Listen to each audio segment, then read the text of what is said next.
everyone! My name is Ryan and I'm back with another video. Today's video is a review and a bit of a spoilery discussion video of Ruin and Rising by Leigh Bardugo. Since this is the final book in the trilogy, I do want to talk about some spoilers here, so if you're not into spoilers or you're not interested or you haven't read this yet, click away from this video and then come back when you've read it, and I'll see you then. Additionally, I have two other vlogs where I read the first two books in this series, so if you're interested in my thoughts on those, I would suggest watching those videos, so I will link one of them on the screen. So with that, let's get into it. So if you've been watching my wrap-ups or my other videos where I talk about these books, you know that I'm not necessarily a huge fan. I did really enjoy this series. This used to be one of my favorite series when I was in high school, so I thought reading them again before the TV show comes out at the end of April would be a really good idea. But I found that when I started my reread, I just didn't like them as much as I used to. The first book, Shadow and Bone, was pretty mediocre in my opinion, and I did enjoy the second book more, Siege and Storm, especially with the ending, but it did have some pacing issues that I wasn't really into. But as I was in love with the ending of the second book, that left me in a super good place to be really excited to read this final book. This book takes off right where the second one left off, after the Zealots and the Apparat came to save Alina in the siege in the second book and have taken Alina and the remaining Grisha underground to safety in the Whitechapel. At that point, Alina has lost her powers and she doesn't know how to get them back, and she also knows that there is a third amplifier that will help make her stronger, but she doesn't know what it is or where it is, and she needs it to fight the Darkling, and everything kind of takes off from there. I just want to start off by saying that this book was so much more enjoyable to me than the other two books in the series.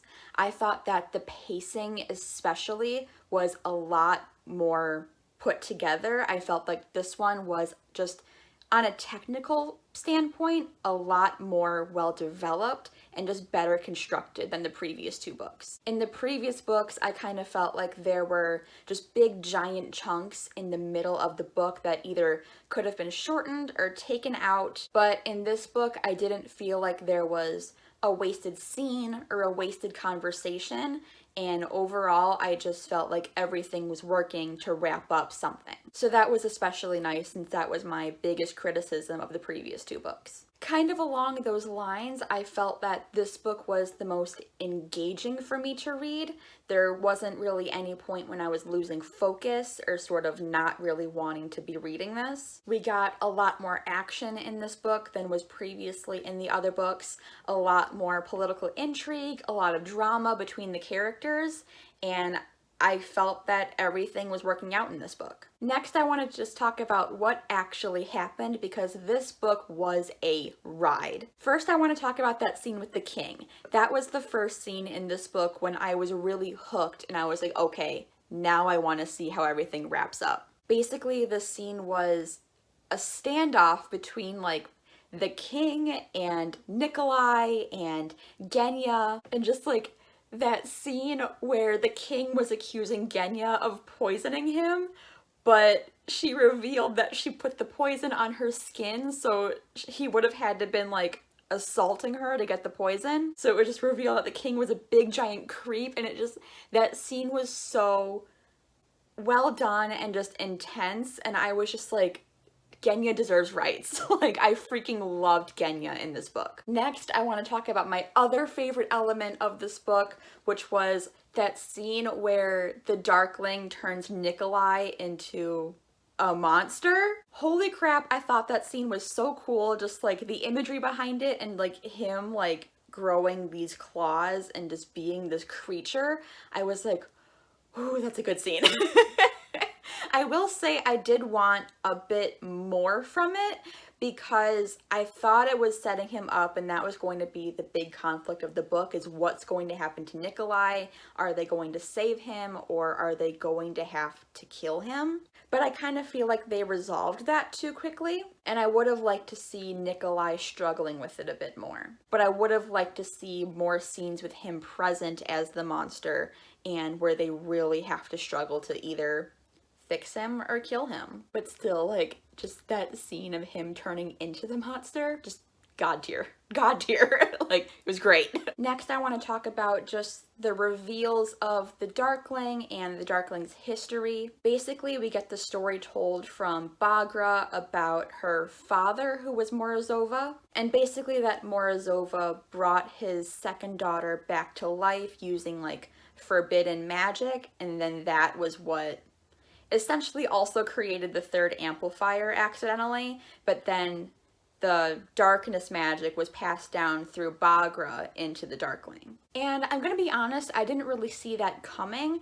I thought that it was going to end up being that somehow that the Darkling was going to be Morozova just because he's immortal and he's old as hell. So I thought that he and Morozova would have been like the same person just because they have kind of like a similar obsession thing sort of going on. But I did think that that family history was really interesting, especially when you also throw in the fact that Morozova bringing back his daughter created the third amplifier, and then that third amplifier ended up being passed down to Mal. That is the thing that I so did not see coming. I knew there was going to be like something magical going on with Mal's tracking just because of the way it was talked about how he was the best tracker in the world, and it was almost this like supernatural type of thing going on with him. So I thought there might have been something magical going on with him because of his tracking abilities. That being said, I just didn't expect him to be the third amplifier. When Baghra first told her story, I was expecting that the lineage with Baghra's sister, the one that was brought back, would have been Alina's lineage. So I thought that the Darkling and Alina would have been the two descendants of Morozova. And I think it would have made sense just because, like, the light from Alina and the darkness from the Darkling are kind of opposite, so they would have been complementary. And it also would have made sense because they felt this pull to each other that Alina didn't want to feel, and if they would have been descendants of Morozova, that would have made sense. So yeah, that's where I thought it was going to go, but then the descendant of Morozova ended up being Mal, and I just did not see that coming at all, but I'm not complaining. The other thing I want to talk about is that I feel like this is the book where the universe or the plot really expanded. With the characters that we get in here, we see a lot more of Genya and David, we see a lot more of Zoya, and after the resolution, we see that Nikolai is still struggling with his whole like demon thing that he has going on. And I really kind of enjoyed that because I think you can tell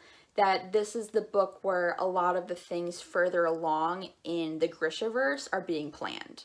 I haven't read that far, obviously, but I can kind of see the seeds of where some things might come up again, and I think it's kind of obvious that this was never meant to be the final book in the Grishaverse, so it's interesting to see the threads that were left open and sort of how this book set them up. Alright, and now I just want to talk about some issues that I had with the book. Because while I found this book was really enjoyable and it was an easy read, and I think I liked the experience of reading this more than the previous two books, I did still have issues because I felt that this book wrapped up way too easily. I want to start by talking about the Apparat, I don't know how you say his name, but I really wish that Alina would have killed him, or that he would have died in some way. I really felt that we didn't get a whole lot of him in this series, because in the first book, he was in a couple of scenes and it was mostly him scheming, and his really big moment was essentially at the end of the second book. But after that, in this book, she put him in a cell to keep him out of the way really early, and then he just never showed up again, and he didn't really have that much of an impact on the rest of the book. And I kind of just felt like that was a really big waste of his character, especially because he was the one that I really kept waiting the entire series to see what he was planning. And what he was planning was revealed at the end of the second book. So I kind of feel like his character was just brushed aside in this book, so I wanted more for his ending. And next, I know that I kind of touched on this earlier, but I just feel like things just went a little bit too easy in this book. The things that I really love in finales, I love when there's loss and when there's stakes and when there's big change in a finale, because that makes it seem such more effective, and I love seeing those stakes be paid off, because otherwise I'm kind of like, you know, what's the whole point? And that's kind of what I felt at the end of this. You know, I loved seeing Mal be revealed as the third amplifier, and that in order to use the third amplifier, she was going to have to kill him. Not that I necessarily wanted Mal to die. I know he's not really my favorite character, but I felt that that would have really helped bring the sense of loss to this book and have that be something that Alina had to deal with. And she did kill him. He did die for a bit, and the amplifier worked.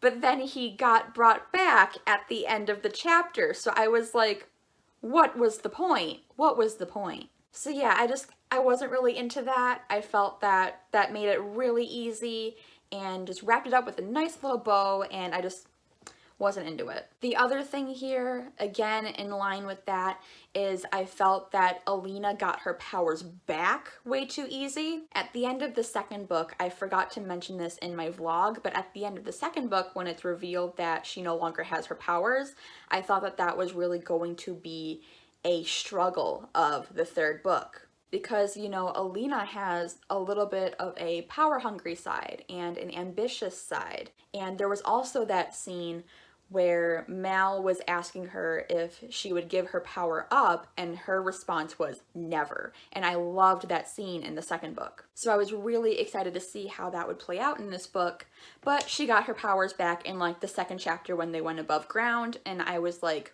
again, what was the point of having her lose her powers? And then she gets them back only to lose them again at the very end of the book, and I was like, just, what's the point? Like, what is the point? So yeah, I really thought that we were going to get more loss and more darkness in this book, because this was set up as a darker YA series. You know, in the end of the second book, there was way more loss. She lost like the rest of the Grisha. Someone had their like throat torn open. Vasily had his arm ripped off. And so like, I thought there was going to be a lot more destruction and a lot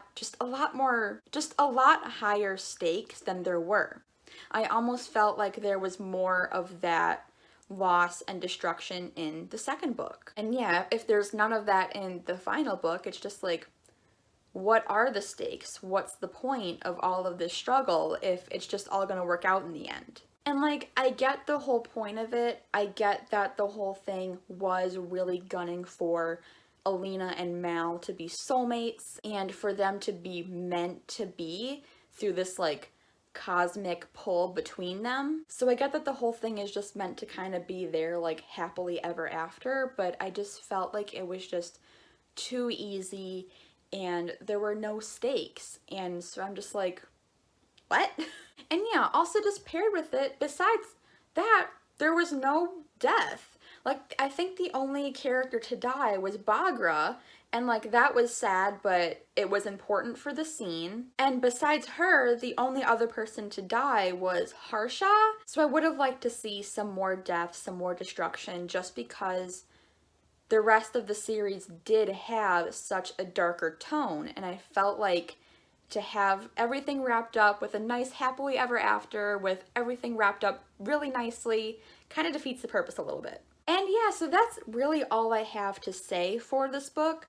Overall, while it was enjoyable, I did have some issues with it, and I enjoyed the experience of seeing where everything went, even if I didn't like how it wrapped up. But with everything aside, I did end up rating this 3.5 stars. But that's all I have for you today. Don't forget to like, comment, and subscribe, and don't forget to smile. Bye!